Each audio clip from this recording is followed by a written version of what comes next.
Bir goril bir şekilde konuşmaya başlasaydı insanlara ne söylerdi hiç düşündünüz mü? Düşünüyorum o halde varım mı derdi.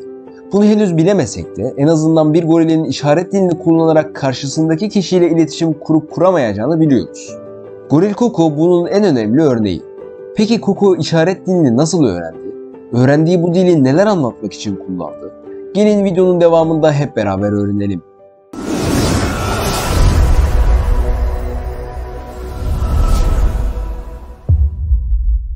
Takvim yaprakları 4 Temmuz 1971'i gösterirken San Francisco Hayvanat Bahçesi'nde dişi bir Batı Ova gorili yavrusu dünyaya gelmişti. Doğan bu yavru şu anda kendisini tanımaya çalıştığımız Koko'ydu. Her ikisi de bildiğimiz goril olan annesi Jacqueline ve babası Vana'nın yavrusu olarak doğmuştu. Hayvanat bahçesinde doğal ortamından uzak bir şekilde doğan 50. gorildi. 1 yaşına kadar annesiyle yaşayan Koko, hayatını tehdit eden bir hastalığa yakalanmış, bu yüzden de tedavi edilmek için hayvanat bahçesinin hastanesine götürülmüştü. Bu andan itibaren artık hayatı diğer goril arkadaşları ve bakıcılarıyla değil, araştırma görevlileriyle geçecekti. Hayvan psikoloğu Francine Patterson ve Charles Pasternak, Stanford Üniversitesi'ndeki doktora araştırmalarının bir parçası olarak önce San Francisco Hayvanat Bahçesi'nde Koko'ya baktılar. Koko onunla en az 4 yıl geçirmeleri şartıyla Patterson ve Pasternak'a ödünç verildi. Sonunda Koko, Patterson'ın goril araştırma ve korumasını desteklemek için kurduğu ve Gorilla Foundation tarafından desteklenen Patterson'da kaldı. Ömrünün çoğunu Woodside, Kaliforniya'da Santa Cruz dağlarındaki The Gorilla Foundation'ın koruma alanında geçirdi. Bu gorili diğerlerinden ilginç yapan şey ise iletişim kurmak için ciddi bir dil kullanmasıydı. Patterson ona işaret dilini öğretmişti ve Koko da bu dili kullanarak kendini ifade edebiliyordu. Ancak onun işaret dilini kullanımı diğer hayvanlardan çok daha farklıydı. Mesela papağanlar da konuşurdu ama aslında yaptıkları şey insan seslerini taklit etmekten farksızdı. Onlar çıkardıkları sesin bir anlama geldiğini bilmezlerdi bile. Kimi hayvanlarsa beden dilini kullanarak kendini ifade edebilirlerdi. Mesela bir kedi bacağınıza sürtünerek size sevilmek istediğini anlatabilirdi. Veya sürekli karşınızda miyavlayıp dikkatinizi çektikten sonra da mama kabının yanına gidiyorsa aslında sizden yemek istediğini anlatırdı. Ancak Koko'nun iletişim dili bu örnektekiler kadar basit değildi. Koko soyut kavramları da anlamlandırabilmişti. Mesela bir hayvana her elma istediğinde ona bir hareket yapması gerektiğini öğretmek çok da zor değildir. Ancak ona iyinin ne olduğunu öğretmek ve onun da bunu anlamasını sağlamak çok zordur. İşte Patterson ve Koko bunu başarabilmişti. Koko iyi ve sahte gibi soyut kelimelerin ne anlama geldiğini anlayabiliyordu. Ayrıca Koko sadece Patterson'ın ona öğrettiği kelimeleri kullanmakla kalmamıştı, aynı zamanda kendisi de kelimeler türetmişti. Mesela ona hiç kimse yüzük kelimesinin işaret dilindeki karşılığını öğretmemişti. Ancak o yüzükle ilgili bir şey söylemek istediğinde parmak ve bileklik kelimelerine karşılık gelen işaretleri peş peşe kullanmış, yani kısacası yeni bir kelime türetmişti.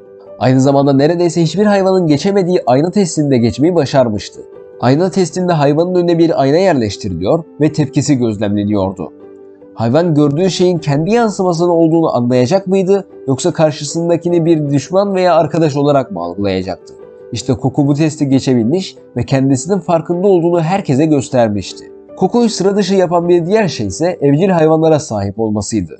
Koko 1983'te Noel için bir kedi istediğini söyledi. Kendisine gerçekçi bir doldurulmuş hayvan verildiğinde pek memnun olmadı. Onunla oynamadı ve üzgün işareti yapmaya devam etti. Böylece 1984 yılının Temmuz ayında doğum gününde terk edilmiş yavru kedilerden bir kedi yavrusu seçmesine izin verildi. Koko gri bir erkek kedi seçti ve ona Olbol ismini verdi. Patterson, Koko'nun yavru kediye bebek bir goril gibi baktığını yazdı. Araştırmacılar Olbol'u emzirmeye çalıştığını, ona karşı çok nazik ve sevgi dolu olduğunu söyledi. Aralık 1984'te Olbol, Koko'nun kafesinden kaçtı, bir arabanın çarpması sonucu öldü. Daha sonra Patterson Koko'ya Olbol'un öldüğünü işaretle anlattığında Koko'nun kötü, üzgün, kötü ve kaşlarını çat, ağla, kaşlarını çat, üzgün, bela işaretlerini yaptığını söyledi. Patterson ayrıca daha sonra Koko'nun insan ağlamasına benzer bir ses çıkardığını duyduğunu da bildirdi. 1985'te Koko'nun bir çöplükten arkadaşı olmak için 2 yeni kedi yavrusu seçmesine izin verildi. Seçtiği kedilere Lipstick ve Smokey adını verdi. Temmuz 2015'te doğum gününü kutlamak için Koko'ya bir kez daha kedi yavruları teklifi sunuldu. 2 tane seçerek onlara Miss Black ve Miss Grey adını verdi. 1978'de Koko National Geographic dergisinin kapağında resmedildiği için dünya çapında ilgi gördü. Kapak resmi Koko'nun aynada kendi resmini çektiği bir resimdi. Coco daha sonra 1985'te National Geographic'in kapağında kendisinin ve yavru kedisi Olmo'nun bir fotoğrafıyla yer aldı. Bundan sonra ünlü isimler de kendisini ziyaret etmeye başladı ve popülerliği hızla arttı. Coco 19 Haziran 2018 sabahı Gorilla Vakfı'nın Woodside, Kaliforniya'daki koruma alanında 46 yaşında uykusunda öldü. Aslında herhangi bir sağlık sorunu yoktu. Oldukça ani bir ölüm olmuştu. Ancak yine de sıradan bir gorile göre uzun yaşamıştı. İşte goril Coco'nun hayatı buydu. Biz gelelim siz izleyicilerimiz için bir başka soruya. Bir hayvan kısa bir anlığına insan bilinç düzeyine gelerek gerçekten dile gelip bize birkaç cümle söyleyebilseydi hangi hayvan ne söylerdi? Düşüncelerinizi yorum olarak bizlerle ve diğer izleyicilerle paylaşabilirsiniz. Böylece bir videomuzun daha sonuna geldik.